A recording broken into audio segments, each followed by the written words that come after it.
বিসমিল্লাহির রহমানির রহিম। আসসালামু আলাইকুম ওয়া রাহমাতুল্লাহ। প্রিয় শিক্ষার্থীরা, আজকের ক্লাস আমরা নবম, দশম এবং এসএসসি পরীক্ষার্থীদের জন্য পদার্থবিজ্ঞানের সপ্তম অধ্যায় তরঙ্গ ও শব্দ, এই অধ্যায়টির বেসিক বিষয়গুলো নিয়ে আমরা আলোচনা করব ইনশাআল্লাহ। এবং এর পরের ক্লাসে আমরা এই অধ্যায় থেকে টাইপ ভিত্তিক সৃজনশীল প্রশ্নগুলো নিয়ে আলোচনা করব। প্রথমে আমরা জেনে নেব এই অধ্যায়ের মেইন টপিক কি কি।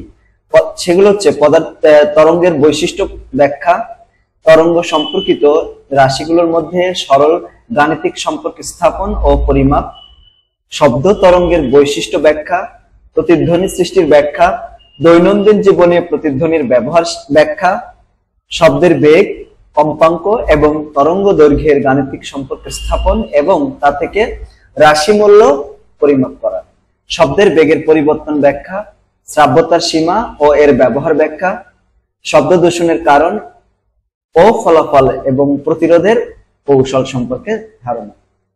তো দেখো, প্রথমে আমরা যে বিষয়টা আলোচনা করবো সেটা হচ্ছে সরল স্পন্দন গতি, সিম্পল হারমোনিক মোশন কাকে বলা হয়। এখান থেকে এটা বুঝতে হলে, মানে সরল স্পন্দন গতি বুঝতে হলে প্রথমে আমাদের বুঝতে হবে পর্যাবৃত্ত গতি কাকে বলা হয়।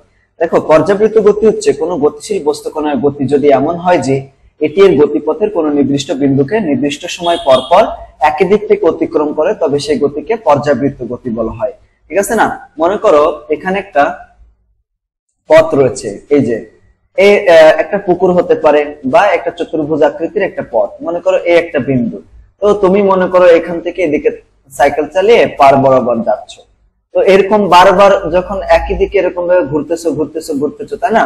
তার মানে কি, এই যে গতিপথের এ বিন্দুকে নির্দিষ্ট সময় পরে পরে একই দিক থেকে অতিক্রম করতেছো, তাহলে তোমার গতিকে তখন পর্যাবৃত্ত গতি বলা হবে। ঠিক আছে? আরো পর্যাবৃত্ত গতির উদাহরণ সেটা হতে পারে বৃত্তাকার, উপবৃত্তাকার হতে পারে, সরল রৈখিক বা আরো জটিল হতে পারে। যেমন দেখো, ঘড়ির কাঁটার গতি, বৈদ্যুতিক পাখা, সাইকেলের চাকা ইত্যাদি গতি পর্যাবৃত্ত গতির উদাহরণ।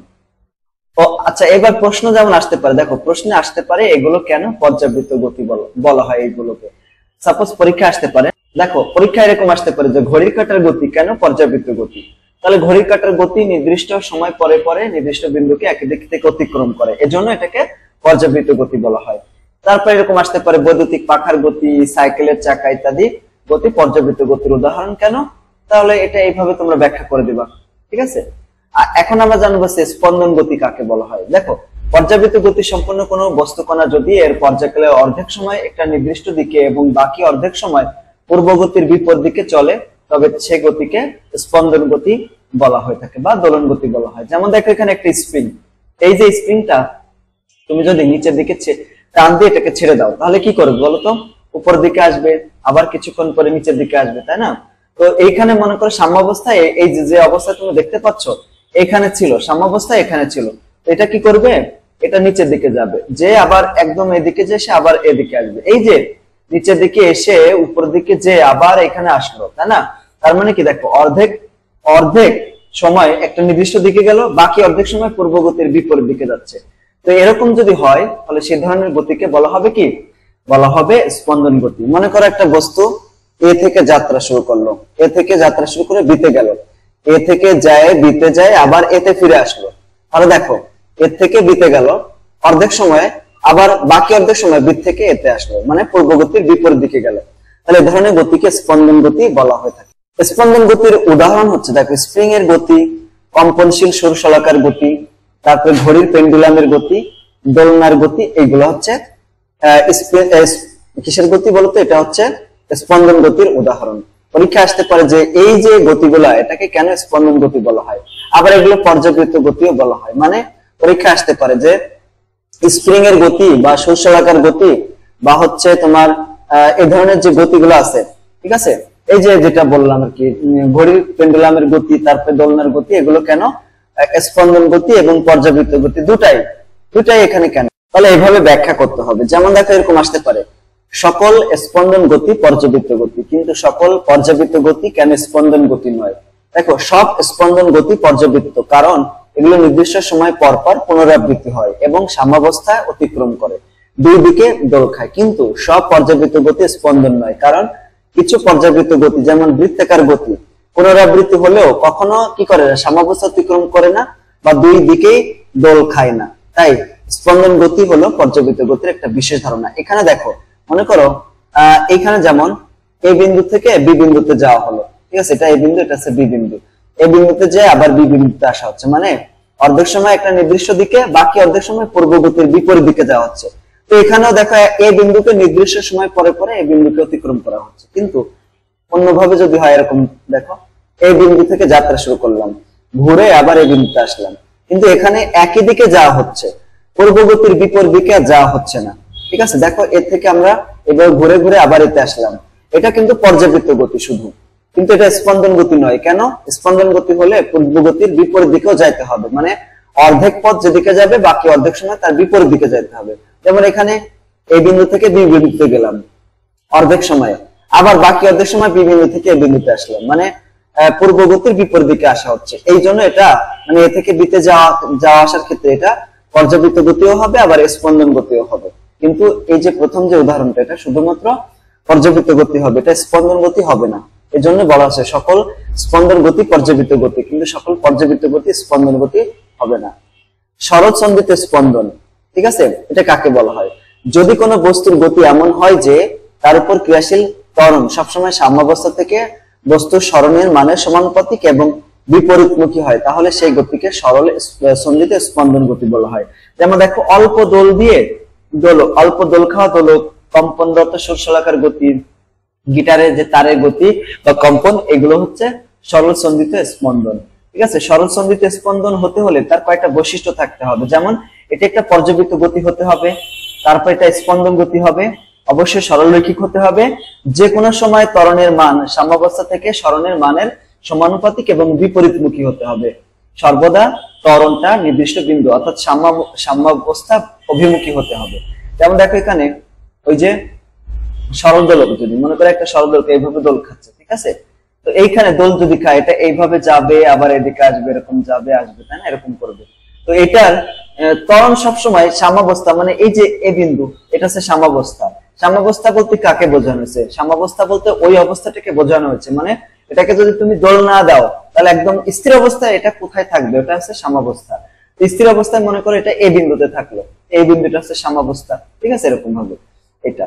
এখন দেখো প্রশ্ন আসতে পারে এরকম যে সকল সরল স্পন্দন গতি পর্যাবৃত্ত গতি, কিন্তু সকল পর্যাবৃত্ত গতি সরল স্পন্দন গতি নয়। একই রকম প্রশ্ন এটাও, ঠিক আছে।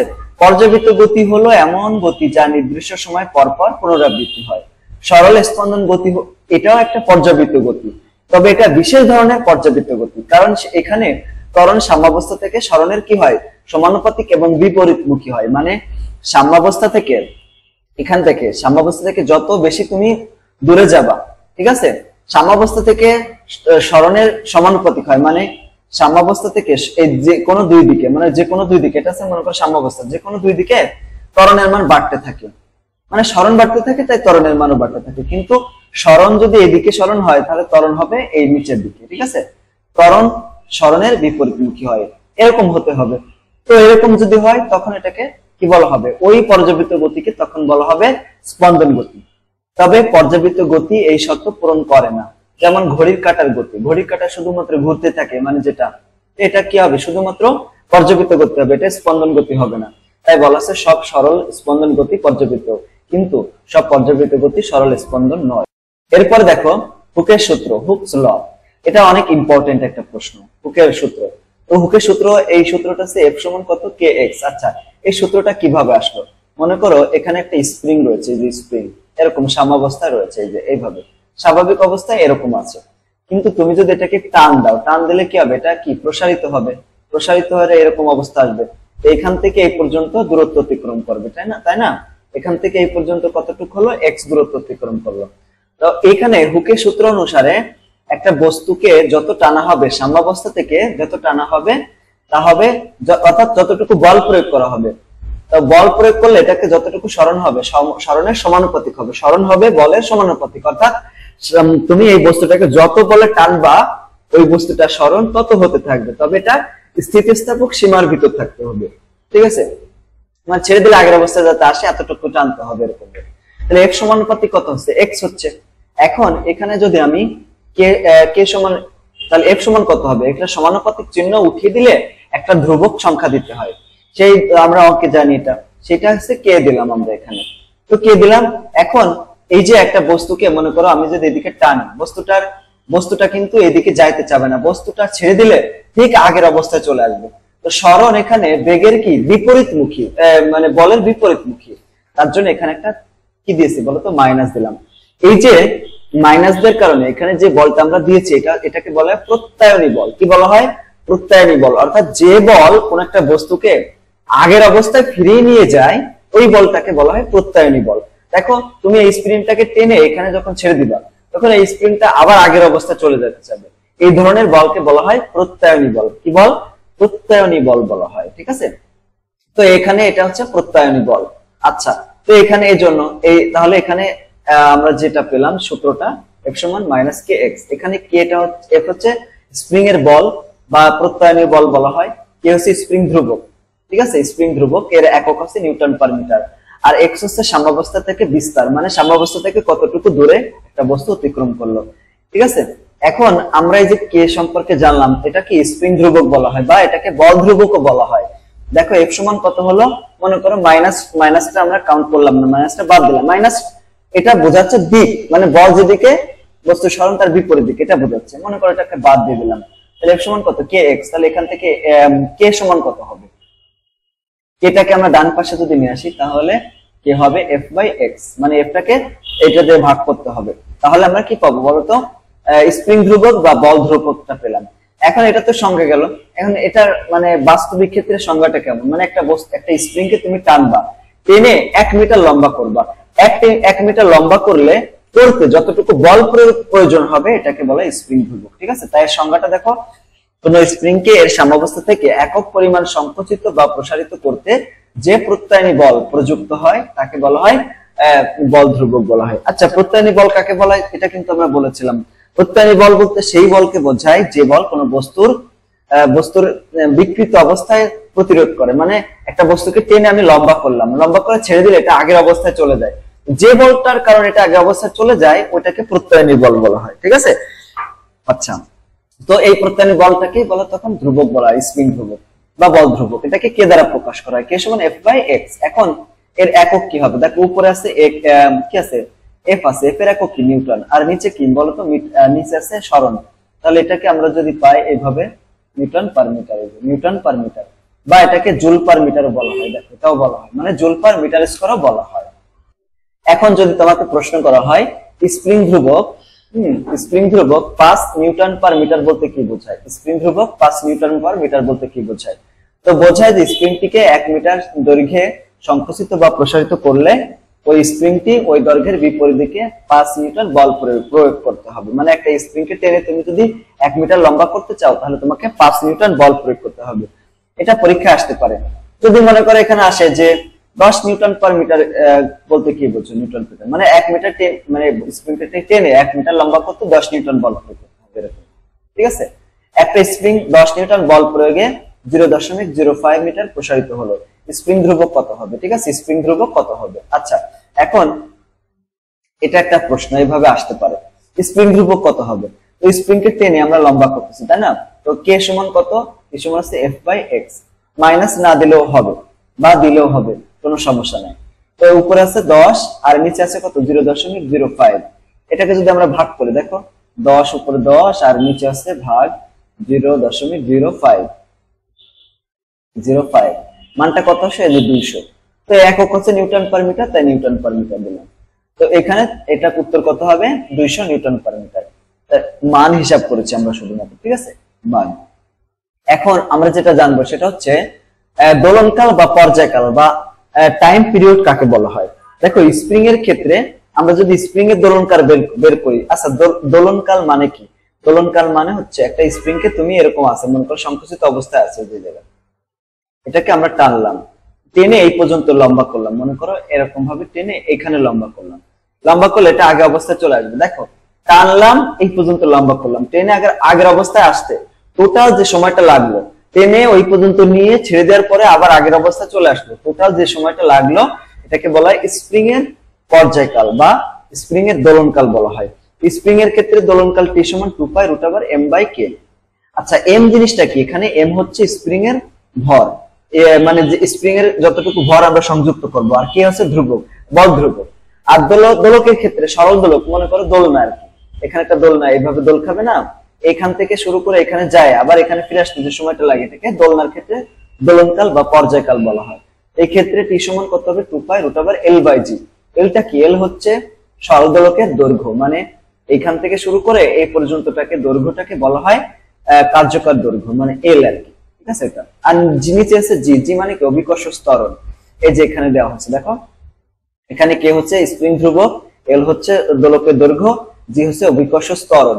এটার মান 9.8 মিটার/সেকেন্ড²। এটা কিন্তু মুখস্থ করতে হবে। দোলকের দোলনকাল ভরের উপর নির্ভর করে না, ঠিক আছে।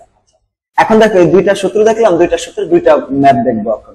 0.5 কেজি ভর যুক্ত একটি স্প্রিং ধ্রুবকের মান এত দেওয়া আছে, দোলনকাল কত হবে। এখন আমরা যে সূত্রটা জানি টি সমান কত 2π√M/k, M/k। এখন m এর মান কত, এই যে 0.5, তার উপরে 0.5 দেব, আর k এর মান দেব 200, এই যে 200 দিলাম।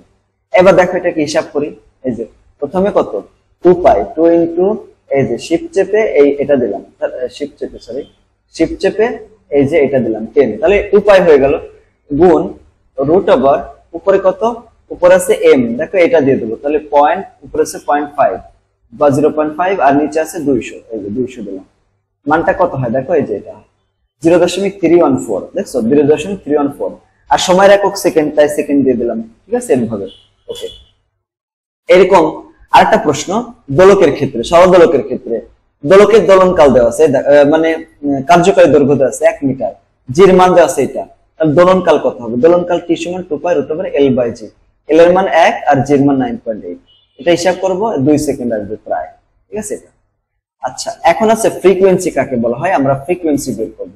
কি বের করব বলতো, ফ্রিকোয়েন্সি এর সংজ্ঞা কি, প্রতি সেকেন্ডে যতটি পূর্ণ স্পন্দন সম্পন্ন হয় তাকে বলা হয় কি, কম্পাঙ্ক, বলা হয় কম্পাঙ্ক। মনে করো এখানে কম্পন সৃষ্টি হচ্ছে, মনে করো এইখানে দেখো এরকম একটা তরঙ্গ যাচ্ছে বা শব্দ যেভাবে যাক, এখান থেকে শুরু করে এই পর্যন্ত একটা কম্পন, এখান থেকে এই পর্যন্ত একটা কম্পন, তো এইখান থেকে যেতে এই পর্যন্ত যাইতে মনে করো 4 সেকেন্ড লাগলো, তাহলে 1 সেকেন্ডে কতটা কম্পন তৈরি হবে, 4 সেকেন্ডে কয়টা কম্পন তৈরি হচ্ছে, 2টা, তাহলে 1 সেকেন্ডে কয়টা কম্পন হলো, 2/4, হাফ মানে অর্ধেক। এইভাবে হচ্ছে কম্পাঙ্ক বের করা, এটাকে বলা হয় কম্পাঙ্ক। কম্পাঙ্কের সংজ্ঞা হচ্ছে প্রতি সেকেন্ডে যতটি পূর্ণ স্পন্দন হয়, মানে যত কোন একটা বস্তু যতটুকু কাঁপে, এটাকে বলে কম্পন। তো কম্পাঙ্ক f সমান হচ্ছে 1/t। আচ্ছা, এই যে টিটা তো পর্যায়কাল বা দোলনকাল, এটা আমরা জানি। এককটা কি হবে, একক হচ্ছে হার্টজ, এই এককটাকে বলা হয় হার্টজ। হার্টজ করার সময় পার সেকেন্ড আকারেও লেখা হয় এরকম, কেন বলতো, টি সমান হচ্ছে আমরা f সমান হচ্ছে 1/t, সরি এখানে হবে f সমান 1/t, তো উপরে 1 আর নিচে আছে t, টির একক কি বলতো, সেকেন্ড, তাহলে এই সেকেন্ডটাকে যখন উপরে নিয়ে যাব তাহলে পার সেকেন্ড হয়ে যাবে, ঠিক আছে। তাহলে এটাকে হার্জও বলা হয় বা পার সেকেন্ডও বলা হয়, ঠিক আছে, এই যে। আচ্ছা, এখন দেখো এরকম প্রশ্ন আসতে পারে, যেমন দেখো টি সমান যদি 0.25 সেকেন্ড হয় তাহলে f সমান কত হবে, f সমান তো আমরা সূত্র জানি, f সমান কত 1/t, তো 1/t মান বল কত 4 হবে। আবার f সমান কত দেওয়া আছে 5, স্পন্দন সংখ্যা আছে 20, সময় কত হবে, তো টি সমান আছে সংখ্যা ভাগ কম্পাঙ্ক, সংখ্যার মান কত, যে 20 ভাগ আছে কত সময় 5, তো ভাগ করলে কত হয় 4 হলো, এটা হচ্ছে आंसर। এখন দেখো বিস্তার কাকে বলা হয়, বিস্তার হচ্ছে সাম্যাবস্থা থেকে কণার সর্বাধিক দূরত্বই হলো বিস্তার, এটি কম্পনের শক্তির সাথে সম্পর্কিত, এটাকে বলা হয় কি, বিস্তার বলা হয়। এরপর আরেকটা প্রশ্ন দেখো, সর্বাধিক উপরে অবস্থান হচ্ছে 5 সেন্টিমিটার, তাহলে বিস্তার কত, সর্বাধিক যেটা সেটাই আছে বিস্তার।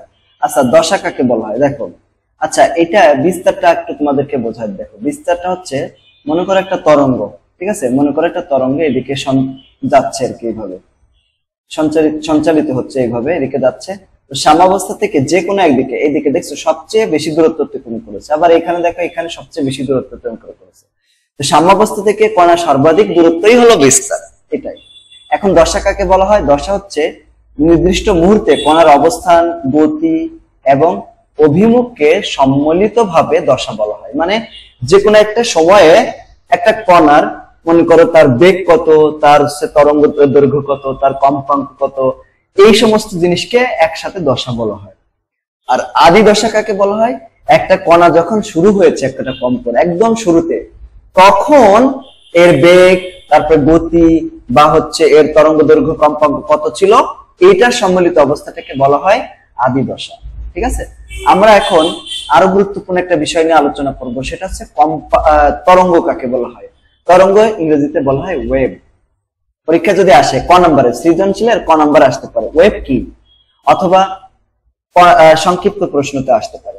তরঙ্গ হলো একটি মাধ্যমের ভেতর দিয়ে এক স্থান থেকে অন্য স্থানে শক্তি পরিবহনের প্রক্রিয়া, যেখানে মাধ্যমের কণাগুলো নিজ নিজ অবস্থানে চারপাশে দোলন বা স্পন্দন করে, মানে কাঁপে কিন্তু স্থানান্তরিত হয় না, মানে এক জায়গায় থেকেই কম্পিত হতে থাকে এবং শক্তি সঞ্চালন করে, মানে শক্তি এক জায়গা থেকে আরেক জায়গাতে ট্রান্সফার করে, কিন্তু কি করে না, নিজেদের অবস্থানে কোনো পরিবর্তন করে না। উদাহরণ যেমন দেখো, জলে মানে পানিতে পাথর ফেললে সৃষ্টি হওয়া বৃত্তাকার তরঙ্গ, বাতাসে ছড়িয়ে পড়া শব্দ, এই যে তোমরা আমার কথা শুনতে পাচ্ছ তাই না, তো এটা হচ্ছে এই শব্দ আর কি, শব্দ এক প্রকার তরঙ্গ। আমরা একটু পরে এই বিষয়গুলো নিয়ে বিস্তারিত আলোচনা করব।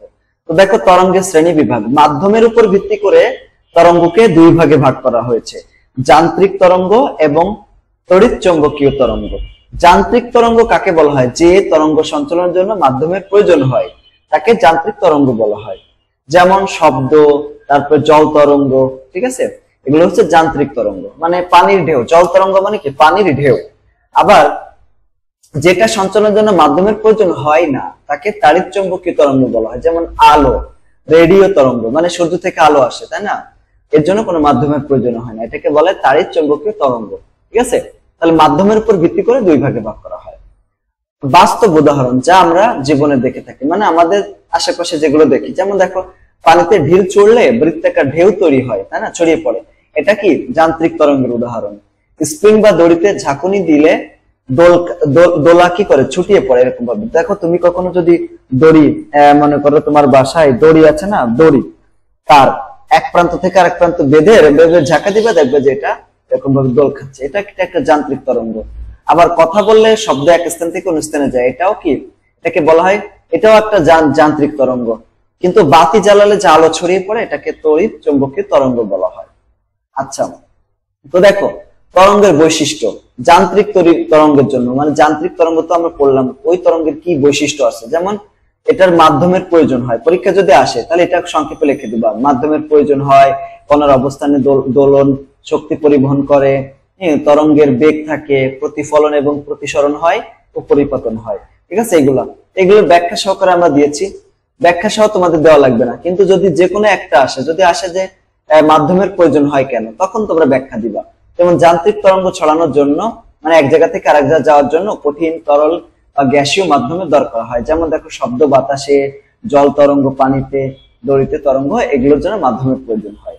আবার কণার অবস্থানে দোলন খায়, মানে তরঙ্গ চলার সময় মাধ্যমের কণাগুলো যেমন কি করে, কেবল দুলে ওঠে, কিন্তু কোথাও এগিয়ে যায় না বা সরে যায় না, মানে এক জায়গা থেকে আরেক জায়গা চলে যায় না। এরা কি করে, শক্তি পরিবহন করে, মানে তরঙ্গ এক স্থান থেকে অন্য স্থানে শক্তি পাঠায়। বিস্তার দ্বিগুণ হলে শক্তি 4 গুণ হবে, মানে দেখো, শক্তি হচ্ছে বিস্তারের বর্গের সমানুপাতিক, মানে বিস্তার যা হবে শক্তি তার স্কোয়ারের সমানুপাতিক হবে। যদি বিস্তার দ্বিগুণ হয় তাহলে শক্তি হবে 4 গুণ, বিস্তার যদি 3 গুণ হয় শক্তি হবে 9 গুণ, বিস্তার যদি 4 গুণ হয় শক্তি হবে 16 গুণ, এরকম হবে। তরঙ্গের বেগ তার মাধ্যমের উপর নির্ভর করে, যেমন বাতাসে শব্দের বেগ, পানিতে শব্দের বেগ, টান দড়িতে বেগ, এগুলো হচ্ছে তরঙ্গের বেগ। প্রতিফলন এবং প্রতিসরণ, তরঙ্গ এক মাধ্যম থেকে অন্য মাধ্যমে গেলে আংশিক কি ফিরে আসে, মানে এই যে ফিরে আসে এটাকে বলে প্রতিফলন। আবার আংশিক প্রবেশও করে, মানে যে মাধ্যমে যাচ্ছিল ওই মাধ্যমে চলে যায়, ওটাকে বলে প্রতিসরণ। উপরিপতন, একটা তরঙ্গ আর একটা তরঙ্গের উপরে উঠে যায়, একটা আরেকটার উপরে উঠে যায়, এটাকে একত্রে মিলিত হয়ে একে অপরকে বড় বা ছোট করতে পারে। এটি হচ্ছে তরঙ্গের সবচেয়ে গুরুত্বপূর্ণ বৈশিষ্ট্য, উপরিপতন বলা হয়ে থাকে। এখন দেখো, তরঙ্গের প্রকারভেদ, বৈশিষ্ট্য বা পার্থক্য। কণার কম্পনের দিক এবং তরঙ্গের বেগের দিকের উপর ভিত্তি করে তরঙ্গের প্রকারভেদ করা হচ্ছে। যেমন লম্বিক তরঙ্গ বা হচ্ছে অনুপ্রস্থ তরঙ্গ, দুইটা নাম, লম্বিক তরঙ্গের আরেক নাম আছে অনুদৈর্ঘ্য তরঙ্গ, আর তরঙ্গ এবং এর আরেক নাম আছে অনুপ্রস্থ তরঙ্গ। ঠিক আছে, এরকম। তো আর তরঙ্গ এবং অনুদৈর্ঘ্য তরঙ্গ, ঠিক আছে, দুইটা আলাদা।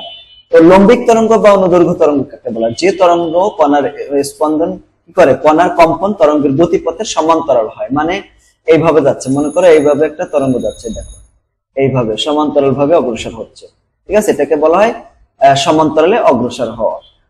আর তরঙ্গ কাকে বলা হয়? যেটা সমকোণে অগ্রসর হয়। যেমন দেখো এই যে এইভাবে পানির ঢেউ, যেটা দেখছো মাধ্যমের কণাগুলো স্পন্দনের দিকের সাথে দেখো সমকোণ তৈরি হচ্ছে, দেখছো সমকোণে অগ্রসর হচ্ছে। তো এটাকে বলা হয় আর তরঙ্গ বা অনুপ্রস্থ তরঙ্গ। আচ্ছা, কণার কম্পনের দিক, তরঙ্গের দিকই সংকোচন বা প্রসারণ ঘটে। তরঙ্গের দিক লম্বভাবে ওঠানামা করে। তরঙ্গের গতিপথের সম্পর্ক, কণার কম্পন এবং তরঙ্গের বেগ সমান্তরাল হয়, আর এখানে বেগ লম্ব হয়ে থাকে। আর এখানে উদাহরণ হচ্ছে শব্দ তরঙ্গ, স্প্রিং এর সংকোচন প্রসারণ, আর দড়িতে ঝাঁকুনি বা জল তরঙ্গ, আলো, এগুলো হচ্ছে কি আর তরঙ্গ বা অনুপ্রস্থ তরঙ্গের উদাহরণ। স্প্রিং এর তরঙ্গ দৈর্ঘ্য, তরঙ্গ ব্যাখ্যা করো। মানে স্প্রিং এর তরঙ্গ অনুদৈর্ঘ্য তরঙ্গের এটা ব্যাখ্যা করতে হবে। মানে স্প্রিং এর যে তরঙ্গটা, এটা হচ্ছে অনুদৈর্ঘ্য তরঙ্গ। কেন? কারণ হচ্ছে স্প্রিং এক প্রান্ত কি করে সংকুচিত এবং প্রসারিত করলে তরঙ্গ সৃষ্টি হয়। এই তরঙ্গ স্প্রিং এর কণাগুলো তরঙ্গের গতির সমান্তরাল দিকেই অগ্রসর হয় বা সংকুচিত হয়, প্রসারিত হয়। স্প্রিং এর তরঙ্গ কি করে সংকোচন প্রসারণের মাধ্যমে ছড়িয়ে পড়ে। এই সমস্ত কারণে এটা অনুদৈর্ঘ্য তরঙ্গ। দেখো অনুদৈর্ঘ্য তরঙ্গের বৈশিষ্ট্য হচ্ছে সমান্তরাল অগ্রসর হতে হবে, সংকোচন এবং প্রসারণের মাধ্যমে সামনের দিকে যেতে হবে। দেখো স্প্রিং এরকম সংকোচন প্রসারণ হয়, তাই না? টান দিল একটু সংকুচিত করলে এরকম থাকে, টান দিলে এরকম প্রসারিত হচ্ছে। তাহলে কি হচ্ছে? সংকোচন প্রসারণ হচ্ছে এই ধরনের। এটাকে বলা হয় অনুদৈর্ঘ্য তরঙ্গ। শব্দ কেন এক প্রকার তরঙ্গ হবে? কেন শব্দ এক প্রকার তরঙ্গ? কারণ শব্দ দেখো ওই যে শব্দ সঞ্চালনের মাধ্যমের প্রয়োজন হয়, নিজের জায়গায় উঠে দোল খায়, সরাসরি এগোয় না, এক জায়গা থেকে অন্য জায়গায় কি পাঠায়, শক্তি পাঠায়, নির্দিষ্ট বেগ থাকে, প্রতিফলন প্রতিসরণ হয়, উপরিপাতন হয়। এই সমস্ত বৈশিষ্ট্যের কারণে শব্দ এক প্রকার কি তরঙ্গ। একটু আগে তো আমরা দেখলাম যে তরঙ্গের বৈশিষ্ট্য, তো তরঙ্গের যে বৈশিষ্ট্য শব্দের ওই বৈশিষ্ট্যগুলো আছে, তাই শব্দ এক প্রকার তরঙ্গ। পানির ঢেউ আর তরঙ্গ বা অনুপ্রস্থ তরঙ্গ কেন ব্যাখ্যা করো? আর তরঙ্গ বা অনুপ্রস্থ তরঙ্গ তখন হবে যখন কি হয়, কি করে বলতো, কম্পন তরঙ্গের গতিপথে লম্ব হবে। মানে তরঙ্গে কণার কম্পন হবে, গতিপথের সাথে লম্ব আকারে হবে, তাই না? পানির ঢেউটা কিভাবে যায় দেখো, এই যে এইভাবে যায় না, এই যে এইভাবে যায়। তো এটা কি হবে? এইভাবে যায়, গেলে দেখো মাধ্যমের কণাগুলো স্পন্দনের দিকের সাথে সমকোণে অগ্রসর হয়, সমকোণে অগ্রসর হয়। এরপরে দেখো কণাগুলো তরঙ্গের দিকে লম্বভাবে ওঠানামা করে। কণার কম্পন বা তরঙ্গের বেগ লম্ব, পরস্পরের সাথে লম্ব থাকে। উদাহরণ হচ্ছে দড়িতে ঝাঁকুনি, জল তরঙ্গ, এগুলো হচ্ছে কি আলো, ঠিক আছে? এগুলো পানির ঢেউ আর তরঙ্গের একটা উদাহরণ, ঠিক আছে না? এরকম। আচ্ছা, এখানে আরেকটা প্রশ্ন আসতে পারে, শব্দের জন্য মাধ্যম প্রয়োজন কিন্তু আলোর জন্য মাধ্যম কেন প্রয়োজন হয় না? শব্দ হচ্ছে যান্ত্রিক তরঙ্গ বৈশিষ্ট্য, তাই শব্দ শব্দের জন্য মাধ্যমের প্রয়োজন হয়। কিন্তু আলো হচ্ছে তড়িৎ চৌম্বকীয় বা বিদ্যুৎ চৌম্বকীয় তরঙ্গ, এজন্য এটার কোনো মাধ্যমের প্রয়োজন হয় না, ঠিক আছে? শূন্য মাধ্যমে এরা চলাচল করতে পারে, শূন্যতে চলাচল করতে পারে। এখন তরঙ্গ সংশ্লিষ্ট কতগুলো রাশি ওয়েভস এন্ড সাউন্ডস এর ক্ষেত্রে, হ্যাঁ, রাশিগুলো কি কি দেখো, এগুলো কিন্তু পরীক্ষায় আসে, সংজ্ঞাকারে আসে, আবার সূত্রও প্রয়োজন হয়। যেমন পর্যায়কাল কাকে বলা হয়? একটি পূর্ণ কম্পন সম্পন্ন করতে যে সময় লাগে তাকে পর্যায়কাল বলা হয়। মনে করো একটা তরঙ্গ এইভাবে যাচ্ছে, তো এইখান থেকে এই পর্যন্ত একটা পূর্ণ কম্পন। মনে করো একটা বস্তু এখান থেকে যাত্রা শুরু করে আবার আগের অবস্থায় ফিরে আসলো, এটাকে পূর্ণ কম্পন বলা হয়। তো এটা পূর্ণ কম্পন সম্পন্ন করতে যে সময় লাগে তাকে বলা হয় পর্যায়কাল। তো পর্যায়কালের সূত্র আছে 1/f। এফটা কি? এফটা হচ্ছে এফটাকে বলা হয় কম্পাঙ্ক। কম্পাঙ্কের সংজ্ঞা একটু পরে পড়বো। মাধ্যমের পরিবর্তনের প্রভাব, যদি মাধ্যম পরিবর্তন হয় তাহলে পর্যায়কালের কোনো পরিবর্তন হয় না। এই জন্য দেখো অপরিবর্তিত, কারণ হচ্ছে উৎসের উপর নির্ভর করে, ঠিক আছে? এই যে কারণ এটা। কম্পাঙ্ক কি? 1 সেকেন্ডে যতগুলো পূর্ণ কম্পন সম্পন্ন হয়। কম্পাঙ্কের সূত্র হচ্ছে f = 1/t। এর একক কি? হার্টজ। আর এটাও অপরিবর্তিত থাকে, উৎসের উপর নির্ভর করে, ঠিক আছে? কম্পাঙ্ক কি করে? উৎসের উপর নির্ভর করে। উৎস যদি পরিবর্তন হয়, মাধ্যম পরিবর্তন হলে কম্পাঙ্কের কোনো পরিবর্তন হয় না। এটা কোন ঠিক আছে? এটা শুধুমাত্র বস্তুর উপর নির্ভর করে, কম্পাঙ্কটা নির্ভর করে বস্তুর উপরে নির্ভর করে, ঠিক আছে? আচ্ছা, বিস্তার কাকে বলে? কণার সাম্যাবস্থা থেকে সর্বোচ্চ সরণটাকে বিস্তার বলা হয়। বিস্তার হচ্ছে I সমানুপাতিক I²। আচ্ছা, এটা আমাদের সূত্র লাগবে না, এটা মানে তীব্রতাকে বোঝানো আছে। এটা সাধারণত অপরিবর্তিত থাকে, কারণ এটি কণার দোলনের পরিমাণকে বোঝানো হয়। তরঙ্গ দৈর্ঘ্য পরপর দুটি একই দশার বিন্দুর মধ্যকার যে দূরত্ব এটাকে বলা হয় তরঙ্গ দৈর্ঘ্য। একটু খেয়াল করো তরঙ্গ দৈর্ঘ্য জিনিসটা কি। এই দেখো এটা যাচ্ছে এরকম ভাবে, ঠিক আছে, এইভাবে।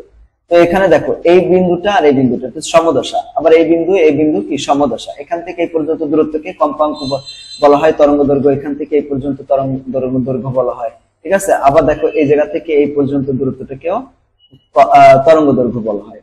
অনেকভাবে তরঙ্গ দৈর্ঘ্য আছে, আমরা এটা অঙ্ক করবো যখন তখন বুঝবো। তো তরঙ্গ দৈর্ঘ্য নির্ণয় সূত্র ল্যামডা দ্বারা প্রকাশ করা হয়। যেটা হচ্ছে ল্যামডা সমান v/f।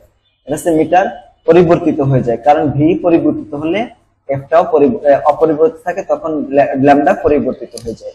আচ্ছা, তরঙ্গের বেগ কাকে বলা হয়? তরঙ্গ 1 সেকেন্ডে যতটুকু দূরত্ব অতিক্রম করে তাকে তরঙ্গ বেগ বলা হয়। ভি সমান এফ ল্যামডা, এর একক হচ্ছে মিটার পার সেকেন্ড। তো মাধ্যমের ঘনত্ব ও স্থিতিস্থাপকতার উপর নির্ভর করে, ঠিক আছে। এরকম ভাবে দেখো এখানে একটা চিত্র আছে, দেখছো? নিচের চিত্র থেকে প্রশ্নটির উত্তর দিতে হবে। এখানে প্রশ্নের উত্তর দিতে হবে। এই যে এখন দেখো এই যে এখান থেকে প্রশ্নটা কি? প্রশ্নটা হচ্ছে এই চিত্র থেকে তরঙ্গের বিস্তার, তারপরে তরঙ্গ দৈর্ঘ্য, দোলনকাল, কম্পাঙ্ক এবং বেগের ভেতর কোনটির মান বের করা সম্ভব সেগুলো বের করে দেখো। এখানে দেখো এই বস্তুটা এখান থেকে এই পর্যন্ত আসলে একটা তরঙ্গ দৈর্ঘ্য, এটা কত? এই যে 2, তার মানে তরঙ্গ দৈর্ঘ্যের মান হচ্ছে 2। সাম্যাবস্থা থেকে সর্বোচ্চ দূরত্ব হচ্ছে এটা কত? এটা মানটা 0.1, তার মানে এটা হচ্ছে 0.1, অর্থাৎ এটা এর মান, অর্থাৎ বিস্তারের মান। দেখো এই যে বিস্তার, দেখছো? তাই চিত্র থেকে আমরা তরঙ্গের বিস্তার পাই আর তরঙ্গ দৈর্ঘ্য পেতে পারি। আরেকটা প্রশ্ন, নিচের চিত্র থেকে বস্তুটির কি করতে হবে? প্রশ্নটির উত্তর দিতে হবে। প্রশ্নটা কি? এই চিত্র থেকে তরঙ্গের বিস্তার, তরঙ্গ দৈর্ঘ্য, দোলনকাল, কম্পাঙ্ক, বেগের ভেতর কোনটির মান বের করা সম্ভব সেগুলো বের করে দেখাতে হবে। দেখো এখানে এদিকে আছে বিস্তার, তার মানে বিস্তার তো 0.2, সবচেয়ে যেটা বড়। আর এখান থেকে এই পর্যন্ত সময় দেওয়া আছে, দেখো এখান থেকে এই পর্যন্ত সময়, তার মানে এটা হচ্ছে পর্যায়কাল 0.2 এটা হচ্ছে 2 সেকেন্ড। আর বিস্তার দেওয়া আছে এ সমান 0.2 সেকেন্ড। এটা দেওয়া আছে, আর কিছু বের করা সম্ভব হচ্ছে না। এই কেবল সময়ের পরিবর্তন অনুযায়ী বিচ্যুতি দেখানো হচ্ছে, অবস্থানের সাথে তরঙ্গের পরিবর্তন হয়নি। অর্থাৎ তরঙ্গ দৈর্ঘ্য বের করা সম্ভব নয়, বেগও বের করা সম্ভব নয়, কম্পাঙ্ক বের করা সম্ভব নয়। তো এখানে আরেকটা প্রশ্ন দেওয়া আছে, দেখো 3 নম্বরে। নিচের চিত্র থেকে প্রশ্নটির উত্তর দিতে হবে। আচ্ছা, প্রশ্নটা হচ্ছে এই যে দুইটা চিত্র মিলে এখান থেকে কোন কোন জিনিস বের করা যায় সেটা আমাদের বের করতে হবে। এই প্রথম যে চিত্রটা, এই পাশে দূরত্ব দেওয়া আছে আর এই পাশে আছে বিস্তার দেওয়া আছে, তার মানে আমরা বিস্তার বের করতে পারবো এবং তরঙ্গ দৈর্ঘ্য বের করতে পারবো। প্রথম চিত্র থেকে বিস্তার বের করলাম, তরঙ্গ দৈর্ঘ্য বের করলাম, ঠিক আছে। দ্বিতীয় চিত্র দেখো সময় দেওয়া আছে আর বিস্তার দেওয়া। এরপর দেখো দ্বিতীয় চিত্রে আমরা যেটা দেখতে পাচ্ছি সেটা হচ্ছে সময় দেওয়া আছে, এদিকে সময় আর ওদিকে আছে বিস্তার দেওয়া আছে। সময় থেকে তো আমরা পর্যায়কাল বের করতে পারবো। দেখো বিস্তার হচ্ছে এটা আর এখানে পর্যায়কাল হচ্ছে এই যে 0.25, আচ্ছা 202 আর কি। তো দেখো যদি এখান থেকে আমরা সময় বের করতে পারি, সময় মানে পর্যায়কাল, তাহলে কম্পাঙ্ক বের করতে পারি। কম্পাঙ্ক সমান কত? 1/t। সেক্ষেত্রে আমরা 1/0.2, অর্থাৎ এখানে 5 হলো, ঠিক আছে। আবার তরঙ্গের বেগ বের করতে পারি কিনা, দেখো বেগ সমান আছে এফ ল্যামডা।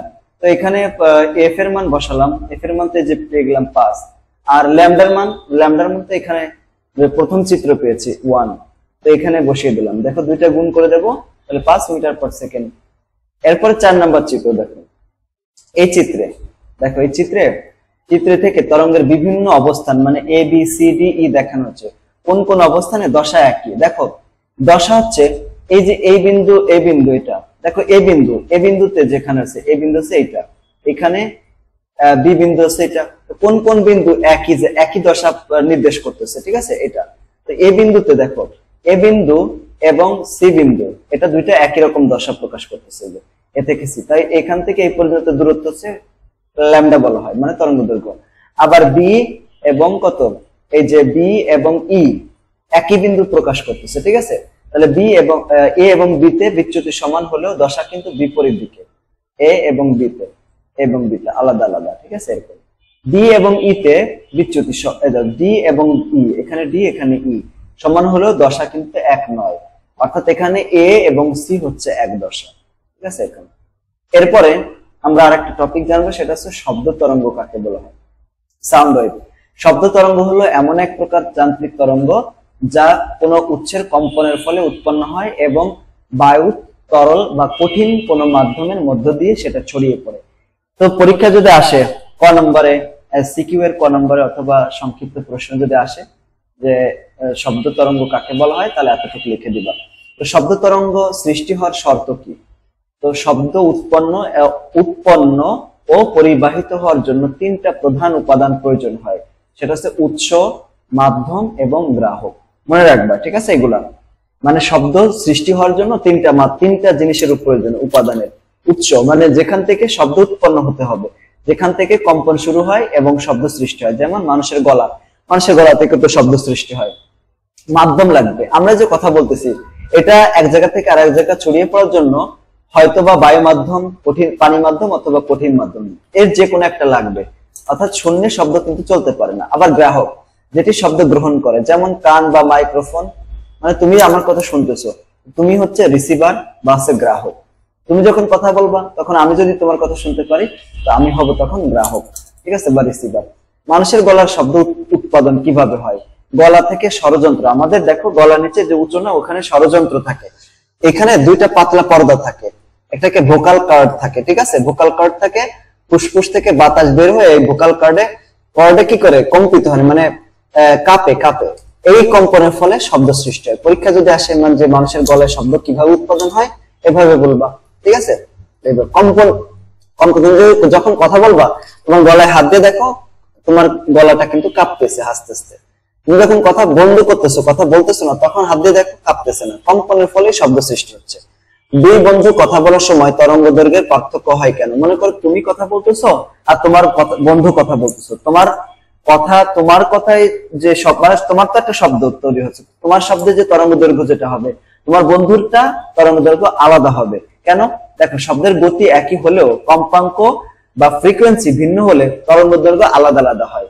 মানুষের ভোকাল কর্ডের কম্পাঙ্ক ভিন্ন হয়, দুই বন্ধুর কথা বলার তরঙ্গ দৈর্ঘ্য ভিন্ন হবে। দেখো, তোমার ভোকাল কর্ড যেরকম, আমার ভোকাল কর্ড তো সেরকম না, হালকা পার্থক্য থাকে, এর জন্য কম্পাঙ্ক আলাদা হয়। কম্পাঙ্ক নির্ভর করে কার উপরে?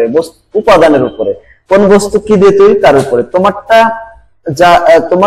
ভোকাল কর্ড একরকম, আমারটা আলাদা, এর জন্য তোমার কম্পাঙ্ক আলাদা, আমার কম্পাঙ্ক আলাদা, এর জন্য তোমার তরঙ্গ দৈর্ঘ্য আলাদা, আমার তরঙ্গ দৈর্ঘ্য আলাদা হবে, ঠিক আছে? এখন পুরুষ ও নারীর গলার মধ্যে স্বরের মধ্যে পার্থক্য কেমন? যেমন ভোকাল কর্ড পুরুষের ক্ষেত্রে মোটা এবং শক্ত থাকে, আর নারীদের ক্ষেত্রে কোমল এবং পাতলা থাকে। এজন্য পুরুষের ক্ষেত্রে কম্পাঙ্ক কম হয়, নারীর ক্ষেত্রে কম্পাঙ্ক বেশি হয়। তো এর জন্য পুরুষের ক্ষেত্রে কণ্ঠটা মোটা হয়, আর নারীদের ক্ষেত্রে বা শিশুদের ক্ষেত্রে তীক্ষ্ণ হয়, মানে চিকন হয়। পরীক্ষা এটা আসতে পারে। দেখো, এই যে এটা যে পুরুষের গলার স্বর মোটা কিন্তু নারী এবং শিশুর গলার স্বর তীক্ষ্ণ হয় কেন, মানে চিকন হয় কেন? এটাই বলবা যে পুরুষের গলার স্বর মোটা কিন্তু নারী এবং শিশুর গলার স্বর তীক্ষ্ণ হয়, কারণ পুরুষদের ভোকাল কর্ড মোটা ও শক্ত হওয়ার কম কম্পিত হয় এবং কম কম্পাঙ্ক তৈরি হয়, ফলে স্বর মোটা হয়ে যায়। অপরদিকে নারী এবং শিশুর ভোকাল কর্ড পাতলা এবং কোমল হয়, এর জন্য কম্পিত হয় বেশি, মানে বেশি পরিমাণ কাঁপে। বেশি পরিমাণ কাঁপার কারণে বেশি পরিমাণ কম্পাঙ্ক তৈরি হয়, তাই তাদের স্বরও তীক্ষ্ণ হয়ে থাকে। এরপর দেখো, শব্দের উৎপত্তি। শব্দ কিভাবে উৎপত্তি হয়? শব্দ উৎপন্ন হয় কম্পনের মাধ্যমে। শুধু মানুষের কণ্ঠ নয়, নিচের যন্ত্রগুলো থেকেও তৈরি হতে পারে, শব্দ তৈরি হতে পারে। যেমন স্পিকার থেকে শব্দ তৈরি হয়, স্পিকার ডায়াফ্রাম কাঁপে, তখন শব্দ তৈরি হয়। দেখো, তুমি স্পিকারের মাধ্যমে গান বাজায় দাও, গান বাজবে, তখন দেখবা যে এটা কাঁপা বন্ধ হয়ে যাবে, তখন আর এটা শব্দ তৈরি হবে। আচ্ছা, তারপর দেখো ঘন্টা।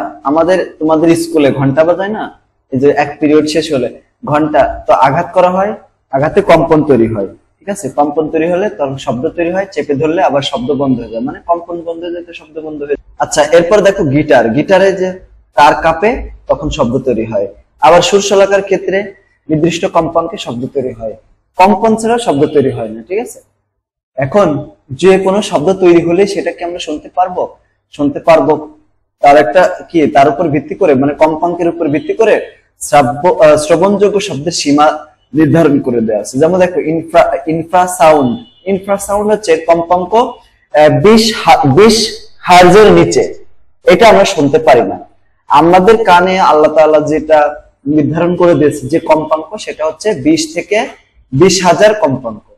তো এইটা হচ্ছে শ্রবণযোগ্য শব্দ, মানে একটা স্বাভাবিক মানুষ, তাও না, হ্যাঁ, স্বাভাবিক মানুষ যে যে শব্দটা শুনতে পারে সেটা হচ্ছে 20 হার্টজ থেকে 20,000 হার্টজ পর্যন্ত, ঠিক আছে।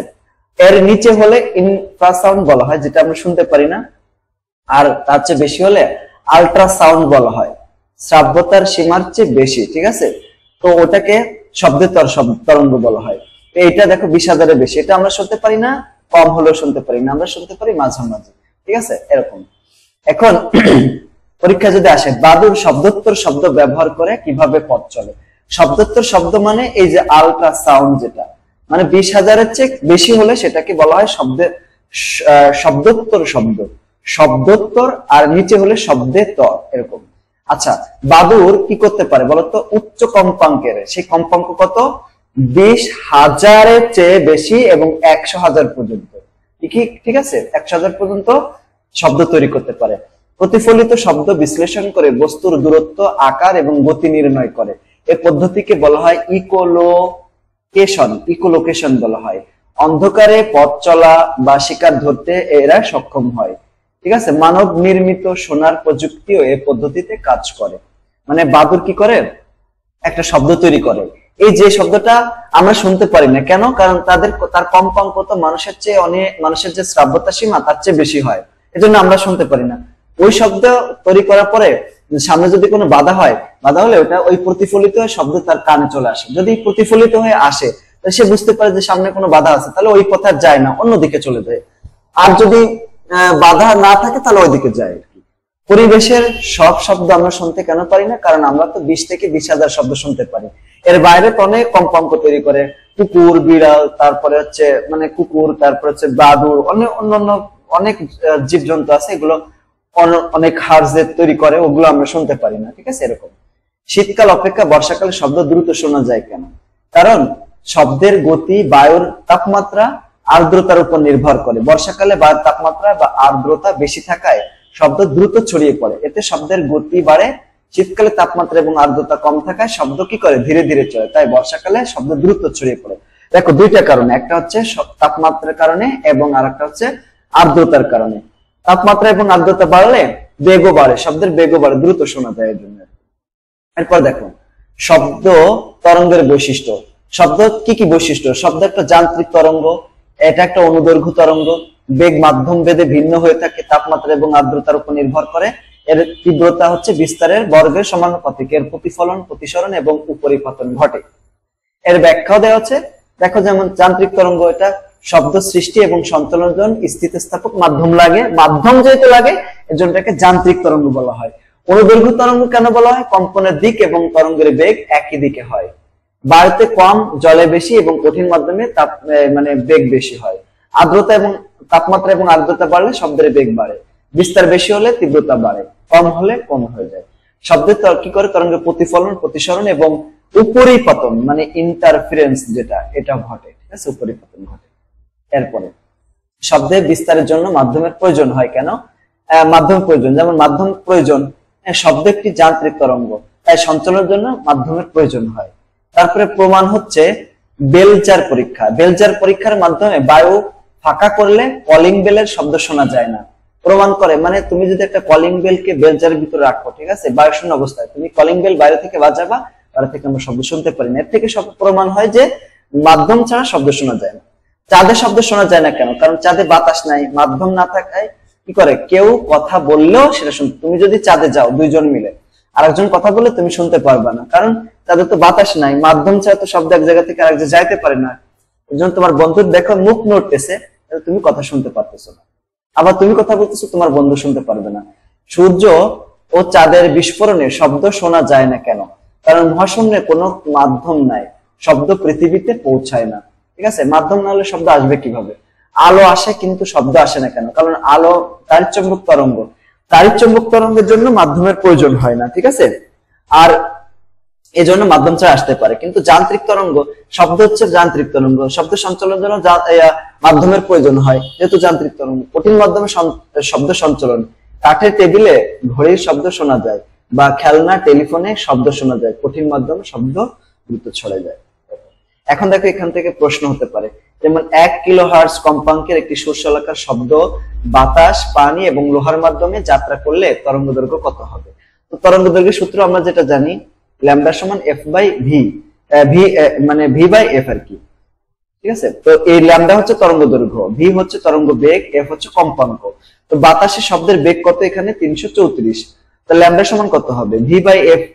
ভি বাই এফ এই যে 1000 দেওয়া আছে, দেখো এই যে মানে 1000 না, এই যে এটা 1k মানে কত 1000, যেটা এফ সমান কত 1k মানে 1000 হার্জ, জেড হার্জ।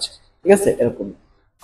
পানির ক্ষেত্রে কত হবে, পানিতে বেগ হচ্ছে, দেখো বেগটা আলাদা, পানির ক্ষেত্রে বেগ 1493, লোহার ক্ষেত্রে 5130, তার জন্য ভাগ ভাগ করলে আলাদা আলাদা হচ্ছে, কম্পাঙ্ক আলাদা হচ্ছে, বেগ আলাদা, এই জন্য। এখন মোস্ট ইম্পর্টেন্ট আরেকটা জিনিস, সেটা হচ্ছে কম্পাঙ্ক, প্রতিধ্বনি। প্রতিধ্বনি কাকে বলা হয়? শব্দ তরঙ্গ যখন কোনো বাধা, যেমন দেখো তুমি শব্দ তৈরি করতেছো, নদীর পাড়ে যে যদি কোনো শব্দ তৈরি করো, অথবা তোমার সামনে যদি কোনো পাহাড় থাকে, অথবা অনেক বড় একটা রুম, হল রুমের ভিতরে যদি শব্দ তৈরি করো, ওই শব্দটা অন্য পাশে যে টাচ করে বাধা পেয়ে আবার তোমার কানে চলে আসবে, তখন তোমার নিজের শব্দ নিজে শুনতে পারবা, এটাকে বলে প্রতিধ্বনি। ঠিক আছে, তাই বলা হচ্ছে শব্দ তরঙ্গ কোনো বাধা দ্বারা প্রতিফলিত হয়ে ফিরে আসে এবং মূল শব্দের পরে তা শোনা যায়, তাকে প্রতিধ্বনি বলা হয়।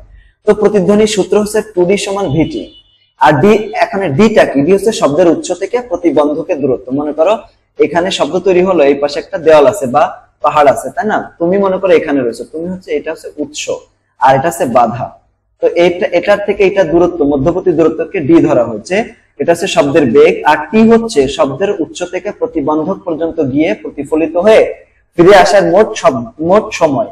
মানে তোমার শব্দ এখান থেকে যায়, এখানে এসে আবার এখানে আসলো, এটাকে মোট সময় বলা হয়েছে। ঠিক আছে, অর্থাৎ শব্দ উৎস থেকে প্রতিবন্ধক পর্যন্ত গিয়ে আবার ফিরে আসার সময় টি হলে শব্দ মোট 2d দূরত্ব অতিক্রম করে। তাই বেগ ইন্টু সময় মোট দূরত্ব অনুযায়ী ডি সমান কত ভিটি বাই 2। এই যে এখান থেকে 2d না, 2d সমান কত ভিটি, তাই ডি সমান কত হবে ভিটি ভাগ কত 2, এরকম। যেমন দেখো এখানে তোমাকে প্রশ্ন করা যেতে পারে, ধরা যাক শব্দের বেগ, মনে করো শব্দের বেগ হচ্ছে 340 মিটার পার সেকেন্ড, প্রতিধ্বনি শোনার জন্য সর্বনিম্ন মনে করো 0.1 সেকেন্ড, তাহলে প্রতিবন্ধকের ন্যূনতম দূরত্ব কত? দূরত্ব ডি সমান কত ভিটি বাই 2। তো ভির মান, টির মান বসালাম আর টুর মান বসালাম, এটা 17 মিটার হয়ে গেল। অর্থাৎ ন্যূনতম 17 মিটার দূরে প্রতিবন্ধক থাকতে হবে প্রতিধ্বনি শোনার জন্য। এখানে কয়েকটা সমস্যা আমরা উল্লেখ করছি, যেমন এক নম্বর সমস্যা, একটি শব্দ এত মিটার পার সেকেন্ড বেগে চলছে, কোন প্রতিবন্ধকে গিয়ে প্রতিফলিত হয়ে আবার ফিরে আসার সময় আছে 0.2 সেকেন্ড। প্রতিবন্ধকটি কত দূরের ছিল? তো এখানে ডি সমান কত ভিটি বাই 2। এখানে দেখো ভি এবং টি, ভির মান তো এটা, ঠিক আছে, এর সাথে যদি আমরা টি গুণ করি তাহলে 68 হলো, দেখছো? তো 68 ভাগ 2 মানে 34 মিটার, এই যে 34 মিটার। পরে প্রশ্ন, কোন প্রতিবন্ধক 20 মিটার দূরে অবস্থিত, শব্দের বেগ যদি 340 হয়, তাহলে শব্দটি ফিরে আসতে কত সময় লাগবে? টির মান কত হবে? টি সমান কত হবে 2d বাই ভি। তো 2 ইনটু এখানে ডির মান আর ভির মান এখানে বসিয়ে দিলাম, গুণ করলাম 0.11 এত সেকেন্ড হবে। ঠিক আছে, 3 নম্বর প্রশ্ন দেখো। 3 নম্বর হচ্ছে একটি শব্দ 30 মিটার দূরের প্রতিবন্ধকে গিয়ে ফিরে আসতে 0.18 সেকেন্ড সময় নিয়েছে, শব্দের বেগ কত হবে? তো ভি সমান কত 2d বাই টি, 2 ইনটু ডির মান আর টির মান এখানে বসিয়ে দিলাম, কত হলো 33.33 মিটার পার সেকেন্ড। তো এটা হচ্ছে কি মিটার পার সেকেন্ড, এটা হচ্ছে বেগ। আচ্ছা, এখন প্রতিধ্বনি, তুমি যে কোনো শব্দ উৎপন্ন হলে সেটা কি প্রতিধ্বনি আমরা কি শুনতে পারবো? না, প্রতিধ্বনি শোনার জন্য সর্বনিম্ন যে সময়টা লাগবে সেটা হচ্ছে 0.1 সেকেন্ড। শব্দের বেগ, শব্দ বাতাসে প্রতি সেকেন্ডে কত মিটার বেগে গমন করে, তো এটা তাপমাত্রার উপরে নির্ভর করে। হ্যাঁ, তাপমাত্রা যদি 0 হয় তাহলে 330 মিটার পার সেকেন্ড ধরা হয়। আচ্ছা, দূরত্বের শর্ত, প্রতিধ্বনি শোনার জন্য শব্দকে বাধা পর্যন্ত গিয়ে আবার ফিরে আসতে মোট 33 মিটার। আচ্ছা, এটা আছে দূরত্ব, এই জিনিসটা কিন্তু ফিক্স না, বুঝছো?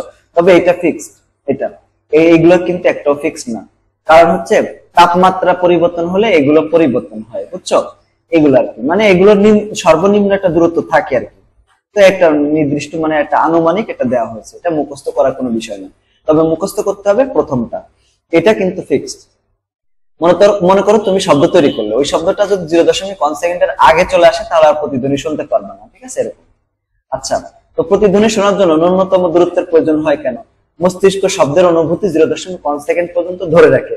মূল শব্দ ও প্রতিধ্বনির মধ্যে সময়ের ব্যবধান যদি 0.1 সেকেন্ডের কম হয় তাহলে প্রতিধ্বনি আলাদা করে শোনা যায় না। তাই দূরত্ব এমন হতে হবে যা সময় পার্থক্য তৈরি করতে পারবে, ঠিক আছে। শব্দের বেগের দেখো শব্দের বেগের পার্থক্য এর কারণ মানে শব্দের বেগের বিভিন্ন প্রভাবকের কারণে শব্দের বেগ পরিবর্তন হয়, যেমন তাপমাত্রার কারণে। যেমন দেখো বর্গমূলের সাথে সমানুপাতিক, মানে তাপমাত্রা বাড়লে শব্দের বেগ বাড়ে, ভি সমানুপাতিক 1/√T। এটা কিন্তু এই প্রশ্ন এই যে সূত্রটা, এই সূত্রটা থেকে কিন্তু ম্যাথ আসবে, ঠিক আছে? আমরা একটু পরে দেখব। বাতাসের চাপ তেমন কোনো প্রভাব ফেলে না, নির্দিষ্ট ঘনত্বের চাপ পরিবর্তনে শব্দের বেগ প্রায় অপরিবর্তিত থাকে, ঠিক আছে? এরকম ভাবে। তারপর দেখো বাতাসে জলীয় বাষ্প, জলীয় বাষ্প কি করে, দেখো জলীয় বাষ্প, যে বাতাসের জলীয় বাষ্প যদি বাড়ে, শব্দের বেগও তাহলে বাড়বে। দেখছো জলীয় বাষ্প ঘনত্ব কমলে ফলে শব্দ দ্রুত বাড়ে। ঘনত্ব বেগের সাথে ব্যস্তানুপাতিক, মানে ঘনত্ব বেশি হলে শব্দের গতি কমে যায়। স্থিতিস্থাপকতা বেগের সাথে সমানুপাতিক, স্থিতিস্থাপকতা বেশি হলে শব্দ দ্রুত ছড়ায়। স্থিতিস্থাপকতা কাকে বলা হয়? মনে করো একটা বস্তুকে আমি বল প্রয়োগ করলাম, বস্তুটা বেঁকে গেল, বল ছেড়ে দিলাম, আগের অবস্থা চলে গেল, ঠিক আছে? এটা কি স্থিতিস্থাপকতা বলা হয়।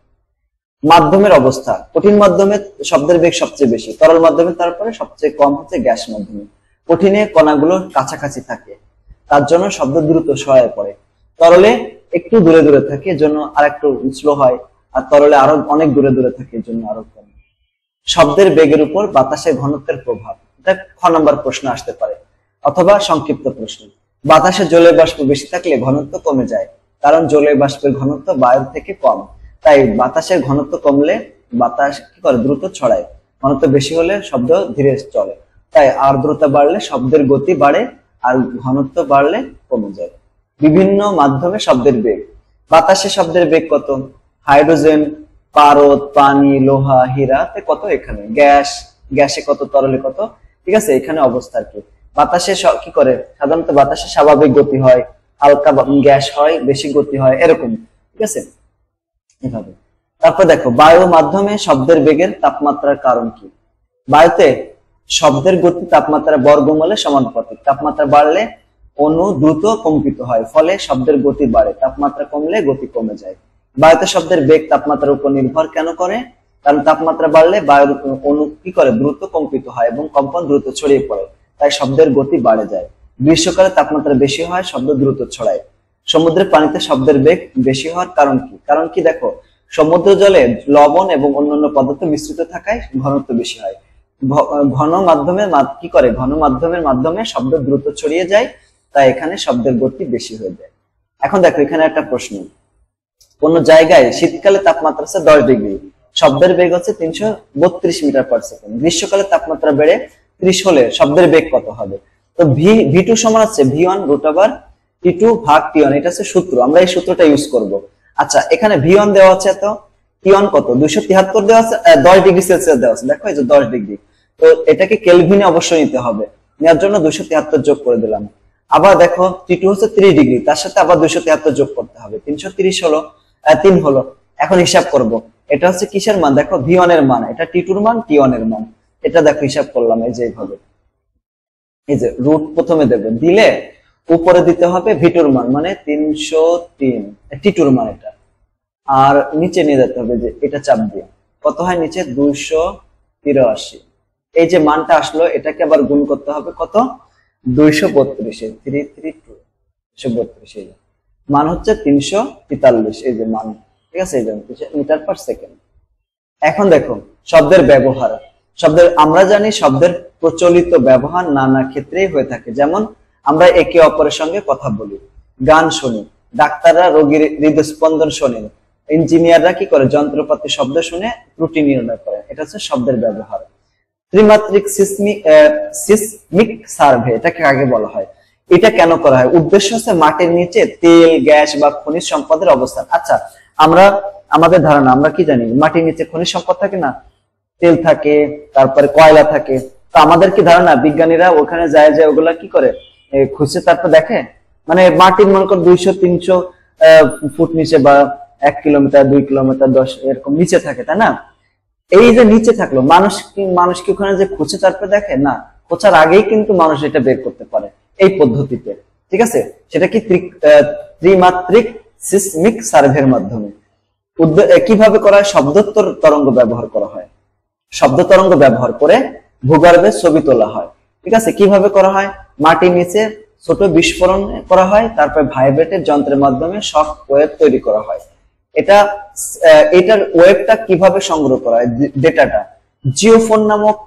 জিওফোন দ্বারা প্রতিফলিত তরঙ্গ দৈর্ঘ্য রেকর্ড করা হয়, মানে শব্দ তরঙ্গটাকে রেকর্ড করা হয়। ডেটাবেসে কম্পিউটারে শব্দের গতি এবং প্রতিফলনের সময় বিশ্লেষণ করে ত্রিমাত্রিক মানে 3D মডেল তৈরি করে।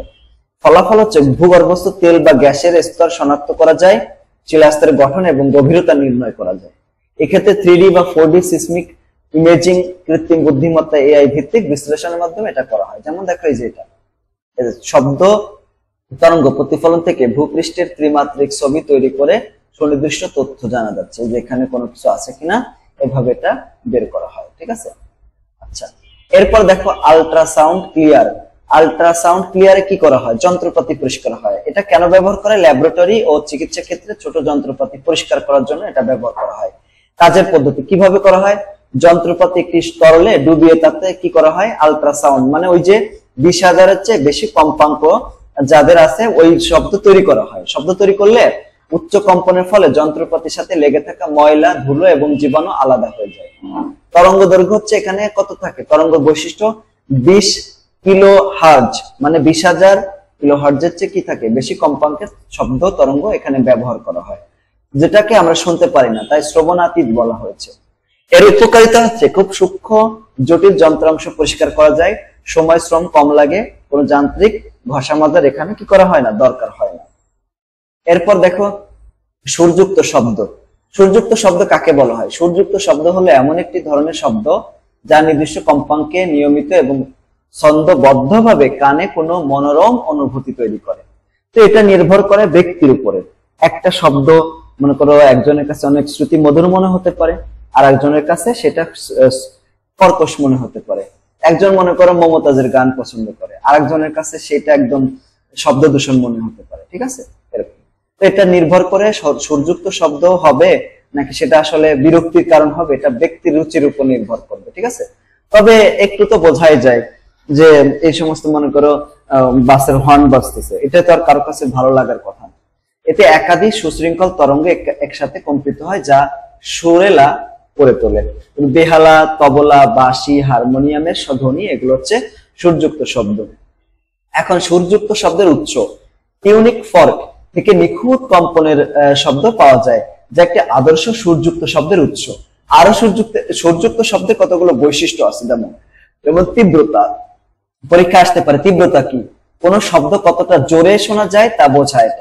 এটা নির্ণয় করার জন্য এটা কি লাগবে বলতো? এটা আমরা যেটা তীব্রতার মাধ্যমে জানতে পারি। এটি প্রতি একক ক্ষেত্রফলের প্রতি সেকেন্ডে যে পরিমাণ শব্দ শক্তি পড়ে তা দিয়ে নির্ধারিত হয়। এটার একক আছে watt per metre square. Watt per metre square. তীক্ষ্ণতা মানে পিচ, এটি সুরযুক্ত শব্দ মোটা বা তীক্ষ্ণ তা বোঝায়, মানে একটা শব্দ মোটা নাকি চিকন। কম্পাঙ্ক যত বেশি হবে শব্দ তত বেশি তীক্ষ্ণ হবে, মানে চিকন হবে। এর একক কি? হার্জ। টিম্বার কি? একই তীব্রতা এবং তীক্ষ্ণতার হলেও ভিন্ন শব্দের শব্দ ভিন্ন শোনায়। দেখো মনে করো দুইটা যন্ত্র, আলাদা আলাদা যন্ত্র, কিন্তু দুইটারই তীব্রতাও সেম আবার তীক্ষ্ণতাও সেম, কিন্তু তারপরেও সেটা সুর কিন্তু আলাদা আলাদা হয়। যে কারণে আলাদা হয় সেটাকে টিম্বার বলা হয়। যেমন তবলা এবং বেহালার শব্দ একসাথে বাজালে আলাদা আলাদা শব্দ শোনা যায়, এরকম ভাবে। আচ্ছা, তো সুরযুক্ত শব্দ উৎপাদনের উপায় কি?